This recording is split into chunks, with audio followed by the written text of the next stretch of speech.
Baik, Assalamualaikum warahmatullahi wabarakatuh. Waalaikumsalam warahmatullahi wabarakatuh. Yang saya hormati Bapak Hadi Imawan, Bapak Zulkifli Hadi Imawan, selaku dosen pengampu pada mata kuliah ini. Yang saya hormati kawan-kawan sekalian yang berhadir pada kuliah hari ini. Makalah yang saya sajikan adalah periode Kerajaan Demak Bintoro. Jadi saya mulai itu dengan Demak itu sendiri. Ya, Demak di sini banyak pendapat ya, yang mengatakan bahwa ada yang mengatakan Bintoro itu nama pohon dari Bintoro yang dulunya tumbuh di sekitar hutan Gelagah Wangi. Dan juga ada yang mengatakan Demak itu berasal dari kata bahasa Arab yaitu Dima yang artinya rawa. Karena Demak ini itu adalah bekas rawa, yaitu tanah-tanah yang berlumpur ya. Bahkan sampai sekarang jika di musim hujan itu Demak itu sering digenangi air. Dan pada musim kemarau itu tanahnya banyak yang retak karena bekas rawa alias tanah lumpur tersebut. Karena tanah karena tanah Demak itu adalah tanah yang labil, sehingga kalau dijalani jalan raya itu dibangun itu akan mudah rusak ya. Baik, berdirinya Kerajaan Demak ini banyak simpang siur ya, banyak simpang siur. Ada yang mengatakan bahwa pendiri Demak itu adalah yang bernama Cucu ya, Gan Eng Wan.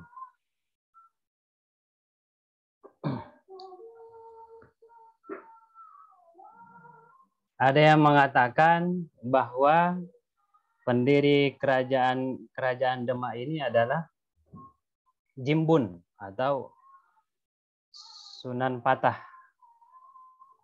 Raden Patah ya, Raden Patah. Jadi saya yang mengambil yang pendapat kedua karena lebih banyak yang mengatakan bahwa Raden Patah inilah yang pertama kali mendirikan kerajaan Demak. Saya lanjut. Jadi pada makalah ini yang itu ada 3. Yang pertama adalah sejarah kerajaan Demak Bintoro. Yang kedua, dinamika intelektual hukum Islam di kerajaan Demak Bintoro. Yang ketiga, kontribusi ulama Jawa dalam membumikan hukum Islam. Jadi seperti yang kita ketahui, jadi kerajaan Demak ini adalah kerajaan Islam pertama. Kerajaan Islam pertama di daerah Jawa yang dibangun oleh Raden Patah. Jadi Raden Patah ini adalah raja pertama pada kerajaan Demak. Jadi Raden Patah ini itu adalah putra dari Brawijaya kelima, yaitu raja terakhir dari Majapahit. Dia lahir pada 1455 Masehi. Jadi setelah Raden Patah ini beranjak dewasa, dia itu dia itu menuntut ilmu kepada Sunan Ampel. Sunan Ampel belajar agama Islam, belajar ekonomi, dan juga dia dinikahkan dengan anaknya Sunan Ampel, yaitu Nyai Ageng Malaka. Jadi pada usia 18 tahun dirasa ilmunya sudah cukup. Sunan Ampel itu memerintahkan Raden Patah untuk berdakwah ke Gelagahwangi. Jadi Gelagahwangi ini itu di Demak ya. Jadi di Gelagahwangi inilah Raden Patah ini menetap dan mendirikan sebuah pesantren. Jadi setelah dia mendirikan sebuah pesantren, Raden Patah ini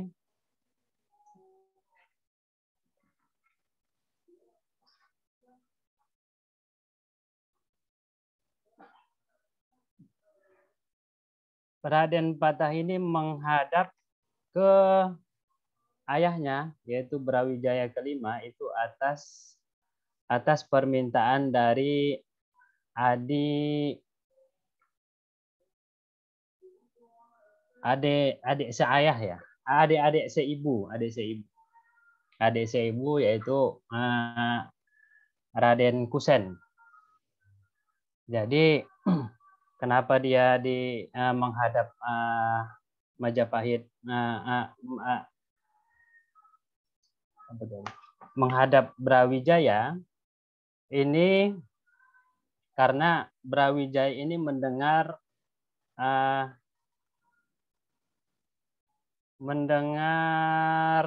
perkembangan yang ada di Demak, sehingga akhirnya dia dijadikan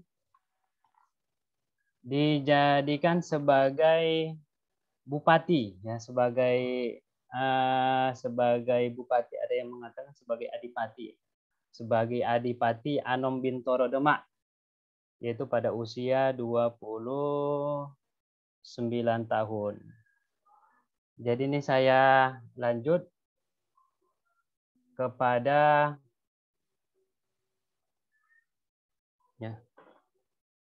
Raja-Raja Demak. Kenapa tadi saya langsung kepada Raja Demak pertama, karena Raden Patah ini adalah pendiri dari Kerajaan Demak atas sokongan dan bantuan dari Wali Songo. Jadi setelah Patah ini didaulat sebagai adipati, jadi itu juga berkat juga nasihat dari Sunan Ampel. Kenapa berkat dari gurunya ini? Karena dari gurunya inilah yang menasihati Raden Patah untuk mengambil jabatan Adipati Demak. Kenapa bisa demikian? Karena pada awalnya Raden Patah ini itu menolak untuk menjadi adipati. Dia lebih mau untuk mengembangkan pesantren yang dia dirikan di Demak tersebut.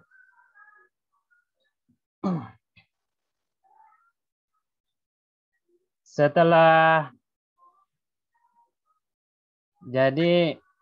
runtuhnya Majapahit,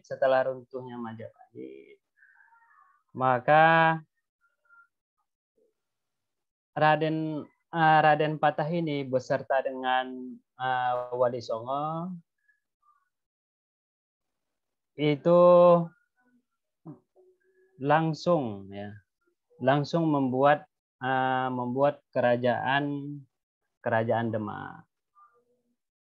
Dan juga Raden Patah ini itu didaulat sebagai raja pertama Kesultanan Bintoro Demak.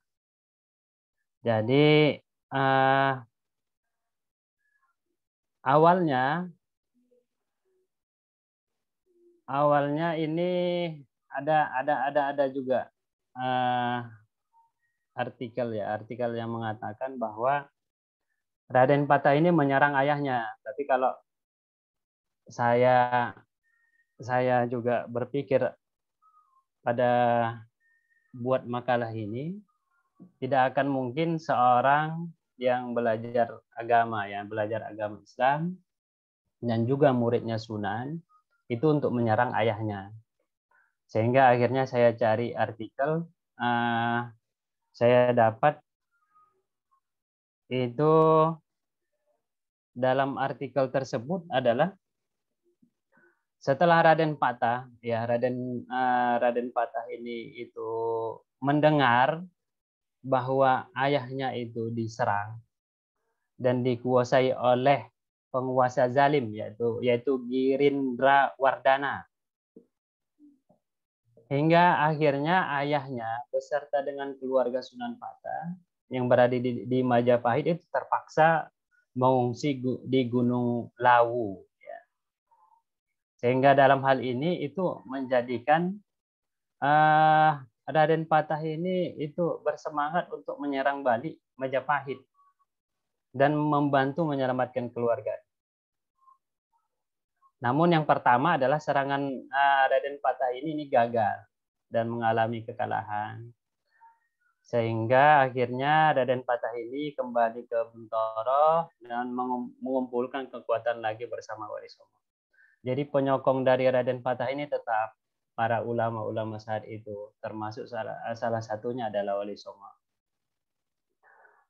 Serangan kedua itu berhasil memperoleh kemenangan dan berhasil juga menancapkan kekuasaannya di Majapahit, yaitu pada sekitar tahun 1481 Masehi. Jadi berkat dari kekalahan penundukan kerajaan Majapahit tersebut itu ditandai dengan Candra Sengkala, Geni Mati Siniram Janmi.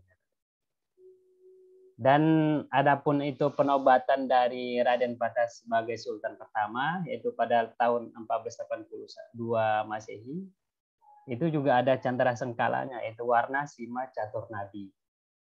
Cuma saya nggak paham apa makna dari kedua itu. Jadi pada masa Raden Patah ini banyak penyebaran Islam, banyak Islamisasi pada saat itu.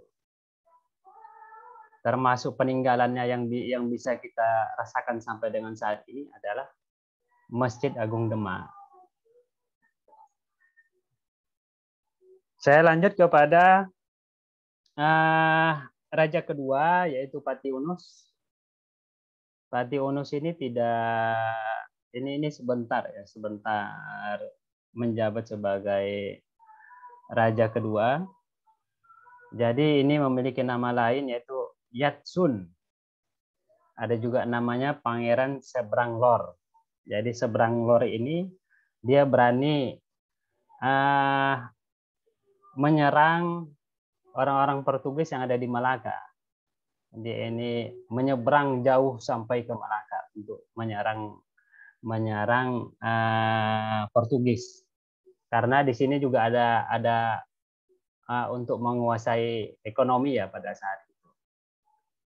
Karena untuk pelabuhan ekonomi pada saat itu ada dua, yaitu satu di Palembang, yang satu adalah di Malaka. Sehingga secara politik pelabuhan udah dikuasai, penyebaran Islam mudah untuk disebar. Itulah politiknya pada saat itu. Tapi memang sayang, usaha dari Pati Unus ini itu gagal karena memang Portugis itu memang memiliki peralatan yang cukup canggih ya.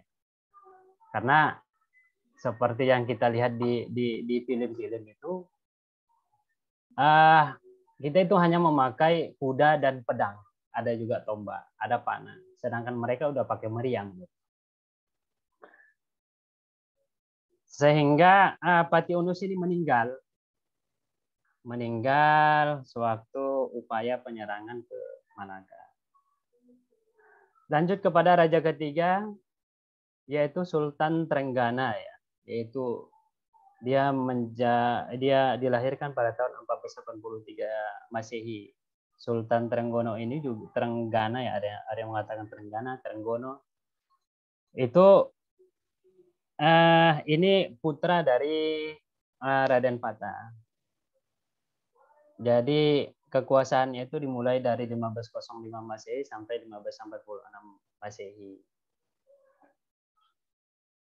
Jadi di bawah dari Raja Trenggono ini dia sangat berjasa atas penyebaran Islam, khususnya di Jawa Timur dan Jawa Tengah, dan juga di wilayah Banten, ya, di wilayah Banten.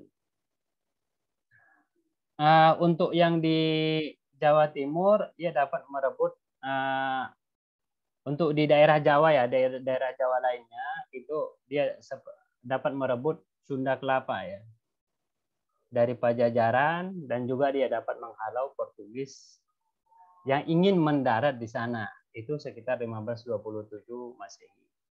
Juga menaklukkan hampir seluruh Pasundan, yaitu tanah Jawa Barat, yaitu sekitar 1528 hingga 1540 Masehi. Dan juga ada bekas-bekas kerajaan Majapahit yang ada di Jawa Timur seperti di Tuban, Madura, Madiun, Surabaya, Pasuruan, Kediri, Malang, Belambangan, dan kerajaan Hindu di ujung timur Pulau Jawa. Jadi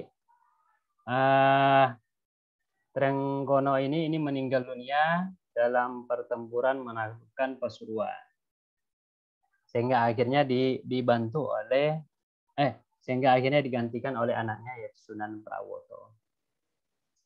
Jadi di masa Sunan Prawoto inilah ini terjadi kemunduran, ya, kemunduran dari Kesultanan Demak. Kenapa? Karena Sunan Prawoto dan juga istrinya itu dibunuh, ya, dibunuh oleh Rungkut, yaitu pengikut dari Pangeran Arya Panangsang. Itu sekitar 1547 Masehi. Jadi di sini kemunduran dari Kesultanan Demak ini itu yang pertama awalnya itu bibitnya itu pada masa Sultan Trenggono, ya, dan juga berlanjut kepada anak-anaknya. Dan juga di sini adanya upaya balas dendam, ya. Balas dendam dari putra Pangeran Surawiyoto, ya, Surawiyoto. Jadi Surawiyoto ini itu dibunuh oleh Sunan Prawoto, ya, anaknya Trenggono. Sehingga anaknya dari Surawiyoto membunuh dari Sunan Prawoto. Baik, lanjut kepada yang kedua, yaitu dinamika intelektual Islam di Kerajaan Bintoro Demak. Jadi dinamika hukum Islam di Kerajaan Demak ini terlihat dari ulama, dari peran ulama, ya, pada awal pendirian Kerajaan Demak, dari Islamisasi Demak, sampai akhirnya mereka juga turun untuk bertempur di medan peperangan.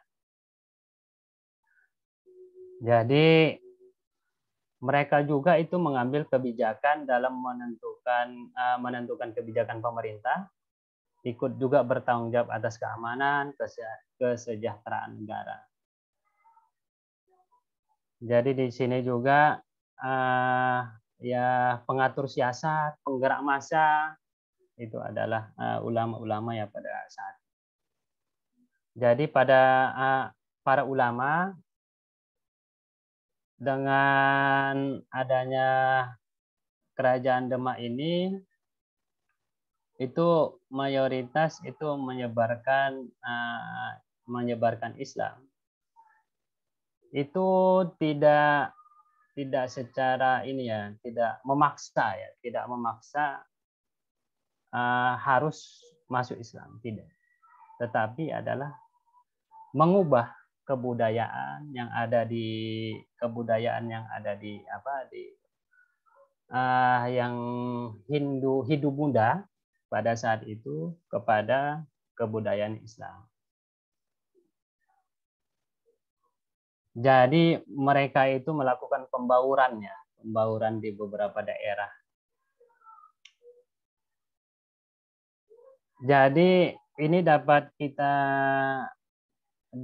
dilihat yaitu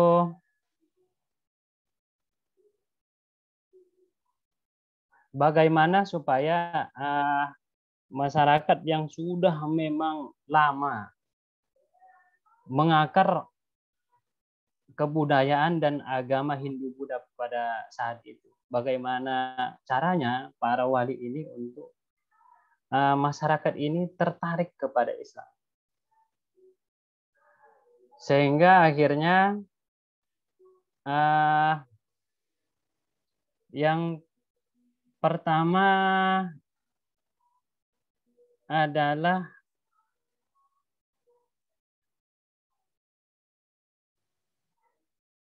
pembangunan. Kalau yang saya buat di sini adalah pembangunan dari Masjid Demak, dari Masjid Agung Demak. Nah, itu terkenal dengan Soko Tatalnya. Jadi pada saat itu Soko Tatal ini bukan dibuat itu dengan kesengajaan, tapi memang pada saat itu memang para umat Islam saat itu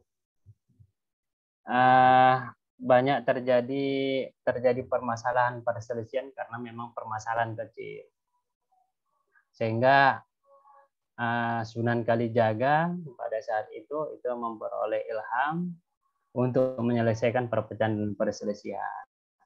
Jadi arti tatal di sini adalah serpian-serpian kayu kecil, yaitu ya, yang merupakan simbol dari permasalahan kecil itu disusun, diikat, yang menjadi satu, dijadikan sebagai tiang penyangga. Jadi permasalahan-permasalahan kecil itu dihilangkan. Jika dihilangkan dan disatukan, maka dapat kekuatan besar untuk menegakkan dakwah Islam.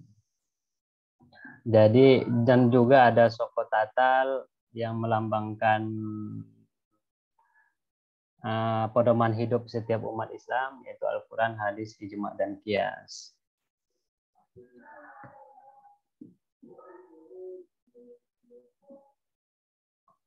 Dan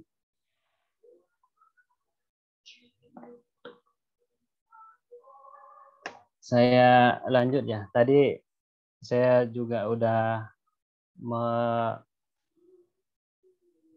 menyinggung tentang kebudayaan. Jadi saya contohkan Sunan Kalijaga ya dalam memainkan peranan penting dalam proses dakwah Islam. Jadi seperti yang kita ketahui, jadi Sunan Kalijaga ini dia tidak mau menghilangkan tradisi, budaya, dan aliran kepercayaan yang melekat pada masyarakat. Karena katanya rakyat itu akan menjauh jika diserang keyakinannya.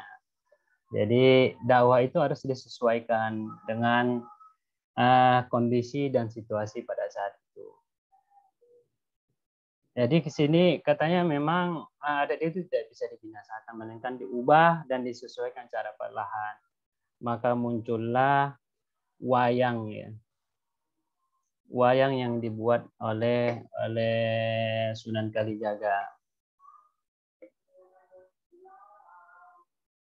Dan juga kata sembahyang ya, kata sembahyang. Jadi dulu waktu saat itu roh-roh yang mereka sembah itu disebut hyang ya, yang berarti Tuhan. Sehingga para ulama saat itu mengubah hyang tersebut menjadi sembahyang. Sembahyang dalam artian ini adalah menyembah Allah sebagai padanan dari kata sholat. Sehingga sampai sekarang pun ya saya pun kecil pun dipakai kata sembahyang, bukan sholat. Selanjutnya adalah penciptaan seni pakaian ya, seni pakaian, seni ukir, seni suara, seni ukir ya, dan juga seni wayang. Dan juga ada kebijakan yang dikeluarkan oleh Raden Patah, yaitu Bayangkari Islah. Bayangkari Islah. Bayangkari Islah ini yang pertama, tanah Jawa dan Madura dibagi atas beberapa bagian untuk lapangan pendidikan Islam. Pimpinan pekerjaan tiap-tiap bagian dikepalai oleh seorang wali dan seorang pembantu badal. Wali diberi gelar Sunan ditambah dengan nama daerah yang dikepalai olehnya. Contohnya wilayah Kudus itu dikepalai oleh Sunan Kudus. Wilayah Giri itu dikepalai oleh Sunan Giri. Selanjutnya dalam bidang pendidikan ya, pendidikan Islam agar mudah dipahami dan diterima oleh masyarakat Jawa. Maka pendidikan harus diberikan melalui jalan kebudayaan yang hidup di masyarakat. Lanjut adalah para wali ya. Selain harus pandai ilmu agama juga harus memelihara budi pekerti. Nah, budi pekerti supaya menjadi suri tauladan pada masyarakat saat itu. Baik, saya masuk kepada kontribusi ulama Jawa membumikan hukum Islam. Jadi, saya langsung kepada bidang akidah. Bidang akidah. Jadi, seperti yang sudah saya jelaskan di awal, yaitu berdirinya dari Kesultanan Demak dan juga sampai Islamisasinya, itu ada ulama di belakangnya. Lanjut kepada bidang akidah ya.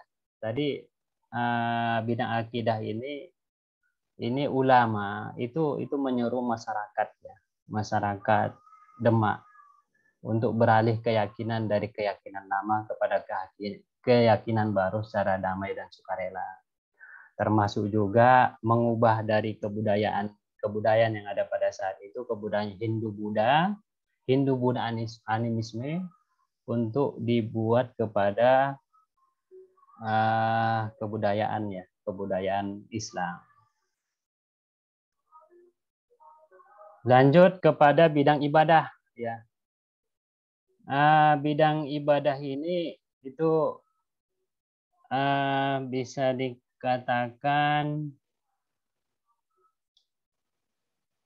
jadi ulama-ulama di sini berhasil melakukan dewanisasi ya, menyemarakkan aktivitas ibadah Islami.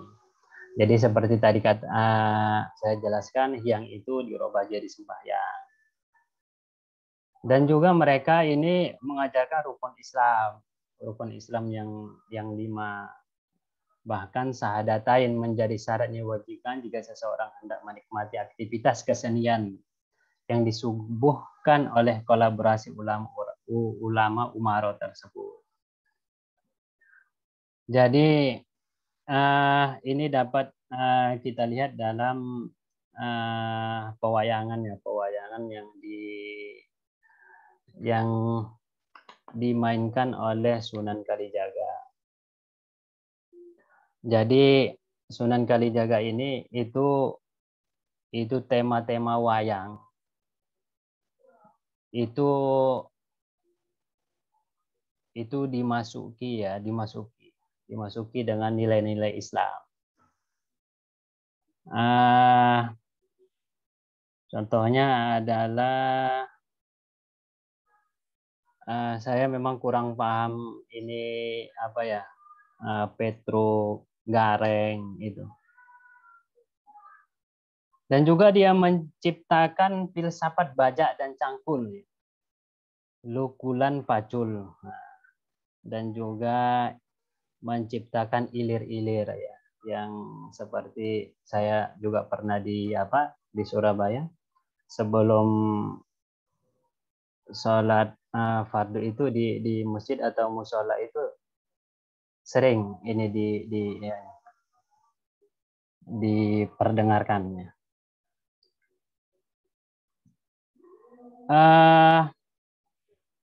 Lanjut kepada bidang pemerintahan. Jadi bidang pemerintahan ini itu ulama itu dijadikan sebagai penasihat dalam urusan pemerintahan dan agama.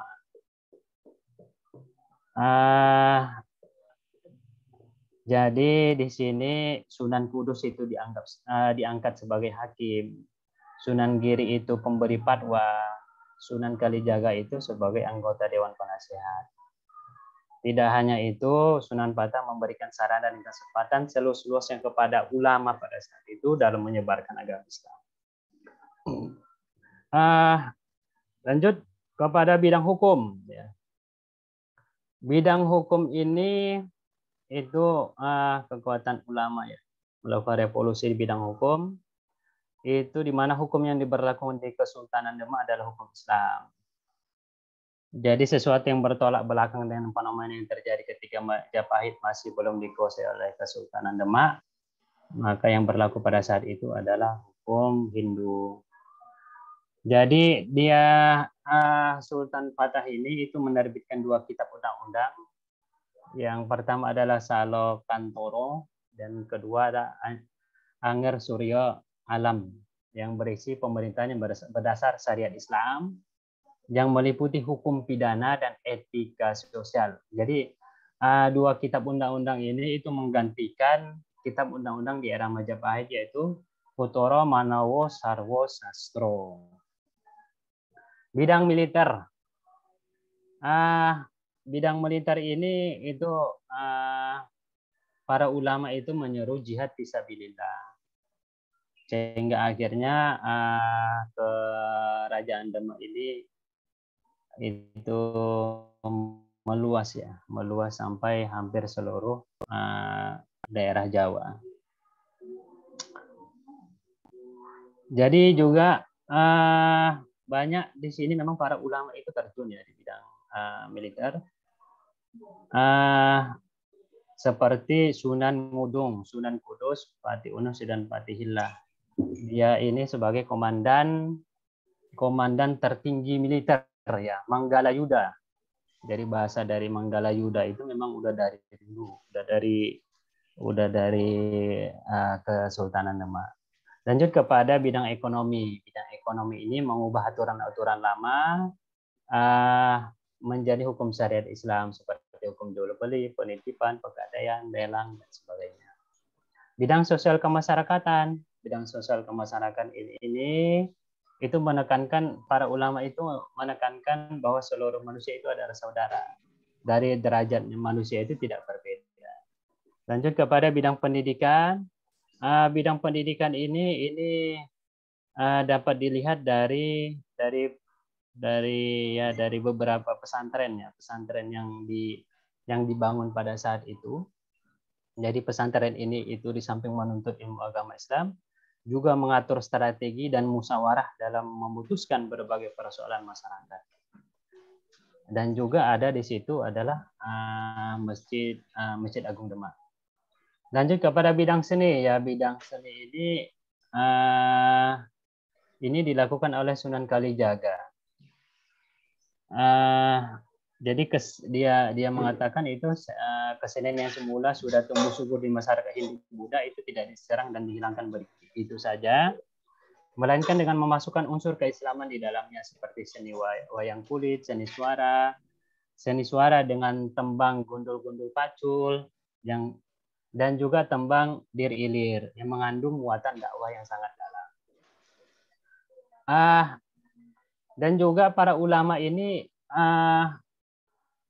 juga menyusun kitab-kitab kitab-kitab bermazhab Syafi'i bermazhab Syafi'i. Seperti kitab Tuhfah Al-Muhtaj, kitab Muharrar, kitab Takrib.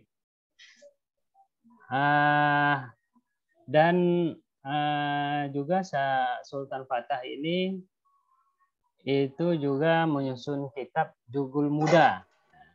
Jugul Muda ya. Jugul Muda ini itu kodifikasi hukum syari'i Islam dan beberapa kitab fikih. Dan juga tadi seperti yang saya ungkapkan itu juga menyusun Salokan Toro yang berisi dari 1044 contoh kasus hukum.